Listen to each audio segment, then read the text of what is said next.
ભરૂચના સાંસદ મનસુખ વસાવાએ મુખ્યમંત્રીને પત્ર લખ્યો છે। નર્મદા ભરૂચ જિલ્લાની સરકારી શાળામાં અવ્યવસ્થા છે, આદિવાસી વિદ્યાર્થીઓની સ્થિતિ ખરાબ છે તેવું પણ સાંસદે કહ્યું છે।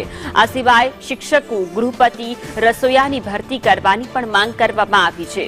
ડેડિયાપાડાના તાબદામાં શિક્ષકોની ઘટ છે, ક્લાર્ક છાત્રાલયમાં ગૃહપતિ, રસોઈયા નથી તેવું સાંસદે કહ્યું છે। આ તમામ મુદ્દે સીએમને પત્ર લખવામાં આવ્યો છે અને કહ્યું છે કે રસોઈયા ન હોવાથી વિદ્યાર્થીઓને જાતે જ રસોઈ બનાવવી પડી રહી છે।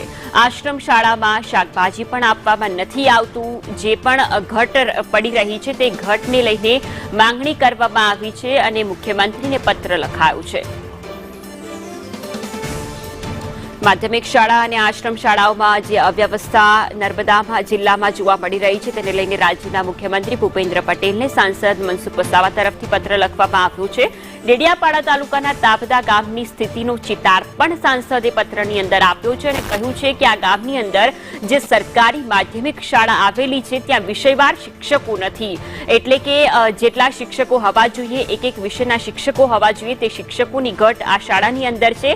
આ સિવાય શાળાની અંદર ક્લાર્ક અને છાત્રાલયમાં ગૃહપતિ, રસોઈયા પણ નથી, જેથી કરીને વિદ્યાર્થીઓને ભણતરના ભારની જગ્યાએ અહીંયા રસોઈ બનાવીને જાતે જ ભોજન કરવું પડી રહ્યું છે। સંવાદદાતા નરેન્દ્ર પેપરવાલા જોડાયા છે। નરેન્દ્ર, સાંસદ તરફથી એક પત્ર લખવામાં આવ્યો છે સીએમને।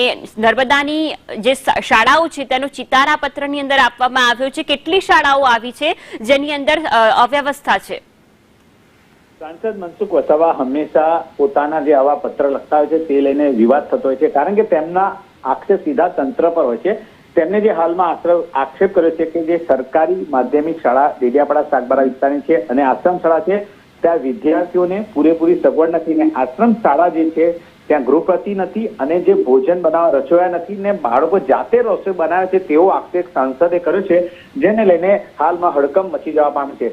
તંત્રને આ જે મુખ્યમંત્રી ભૂપેન્દ્ર પટેલને સાંસદે પત્ર લખ્યું છે ને સાંસદ હાલમાં હવે દિલ્હી ગયા છે, ત્યારે જોવાનું રહેશે તંત્ર શું પગલાં લેશે।